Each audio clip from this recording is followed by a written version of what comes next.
and welcome. You're watching Medically Speaking, and I'm Meenakshi Upreti. With me, a very special guest. I have Dr. Amit Sharma. He is a specialist from the Department of Anesthesia and ICU at the Queen's Hospital in Birmingham, United Kingdom. Thank you, sir, for joining us on NewsX. My very first question to you, sir, when I start comparing the UK and India, we see a very similar trajectory. In UK, we had seen cases peak, and then we have suddenly seen most of them Omicron cases have started going down drastically. In India, the downward trend, that slide has started happening. But of course, we are still and yet to go further down. Cases are still up. Fortunately, they're reducing a little bit in some states. Do you see some similarity between the cases, the trajectory in UK and in India? And do you think, can India also think of relaxing its curve in a few days, just like the UK has done? Thanks, Meenakshi, for inviting me, first of all. I think when you talk about Omicron virus, there's a similar trajectory, not just in India and UK, everywhere. Yes. Omicron is a virus which is highly infectious. So what it does, it infects a large population of the country at the same time. And then the moment they are infected, they get vaccinated and then comes down immediately. It's not like a virus which was slowly infecting people. So the difference in UK and India comes because of the number of people we have. In UK, we have 6 crore people. Yeah. The trajectory went fast and came down fast. In India, we have 130, 140 crore people. So it will take the trajectory to come down, but it will come down. And if you see the difference this time from the Delta Micron, the hospitalizations. Last time we were having severe lack of oxygen and bed, apparently. Yeah. But this time, there hasn't been no hula baloo about it, that where the beds, where the oxygen, because people are getting infected, people are getting positive. But are they reaching hospitals? No, not many. Right. Of course, the hospitalization, sir, is drastically low. And the comparison, of course, quite difficult. But when we speak really of what's happening in the UK has started easing curbs. Of course, they've gone to the extent of allowing people to even go maskless to a certain extent. There were reports that there is no need for a vaccine certificate before participating in a congregation. Where do you stand, on this type of relaxation? Because the jury is still out on it. It looks like that extreme relaxation could actually once again lead to a rise in number of cases? Okay. So whatever I will be saying, it will be my personal opinion. Okay. I don't know, because there's no science right now regarding should we stop using masks or not. So the thing is, right now we are dealing with two problems. One is which people see like as a coronavirus wave. The second is a stagnation of economy. If you're going to keep using lockdowns and masks and stuff like that, your economy is going to suffer at the same time. And we are seeing the slight global contraction of economy. So what UK people have done is a very practical choice. Now the Omicron wave is down. We don't see any significant virus of concern in near sight. So what they've done is open the economy totally, because economy has to run. Otherwise, if you won't generate any cash or money to produce all these vaccines and masks, how will you give it to your people? So this is the right time to just open up the economy. And I'm very sure if the time will come that, okay, there's another virus of concern, and that time, I'm very sure they're going to put the whole lockdown and mask restrictions again. So I think from the UK point of view, it's a very good option. From the Indian point of view, you have to see it in the Indian context. The virus wave is still on the high.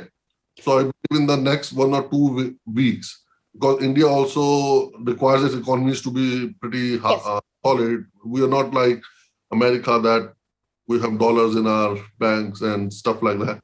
So we have to make sure that our economy is also open immediately the moment the threat is gone.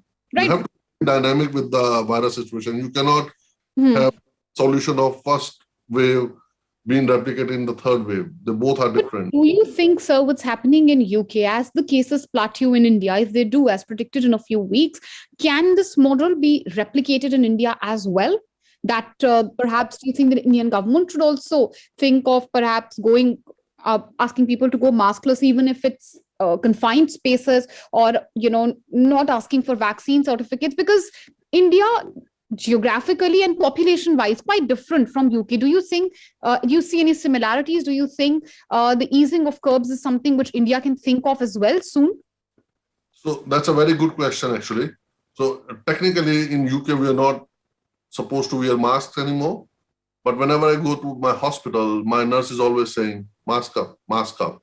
Whenever I go to like in a place like a bus or a train, people are saying, can you put your mask up?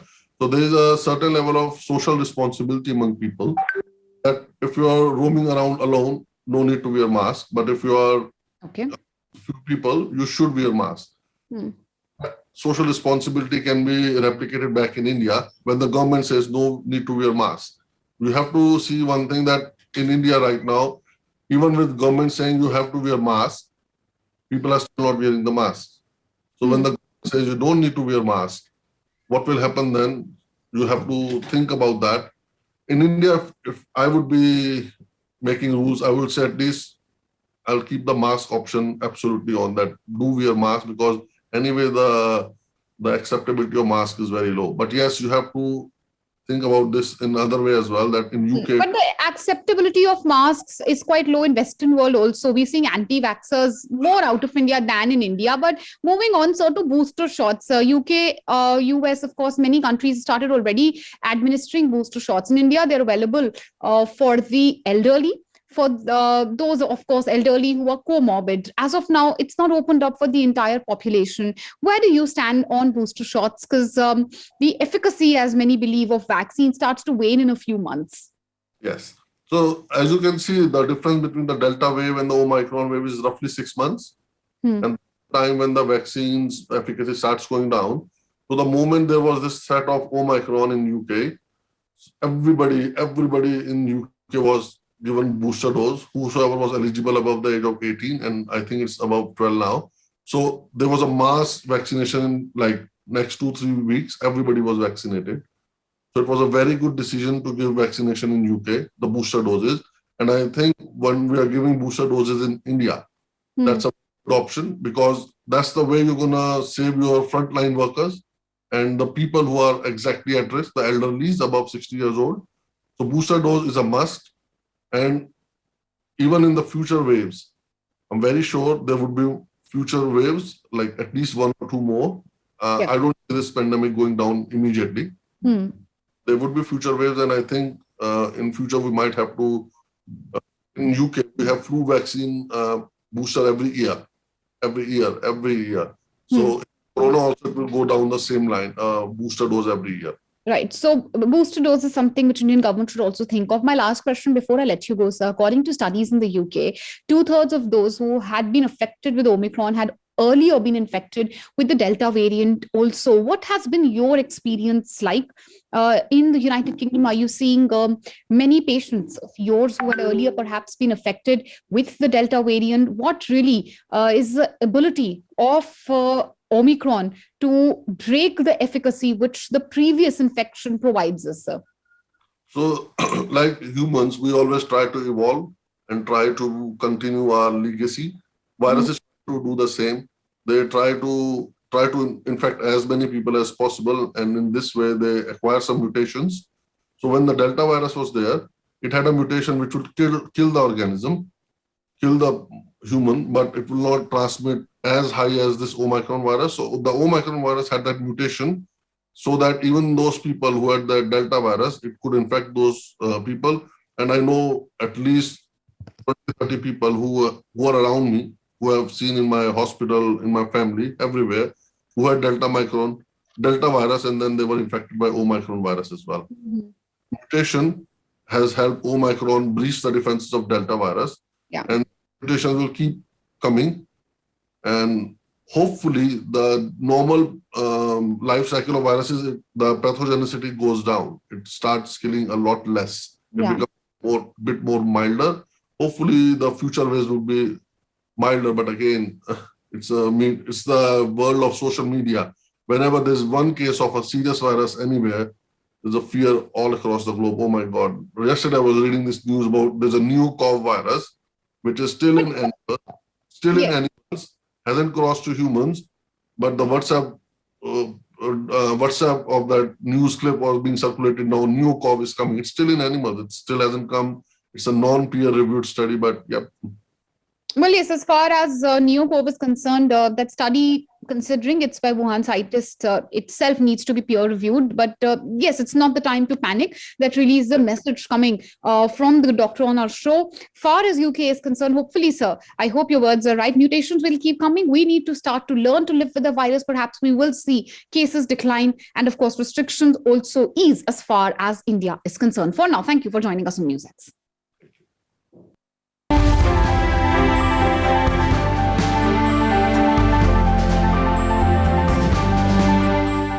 For more such videos, subscribe to the NewsX YouTube channel, hit the bell icon.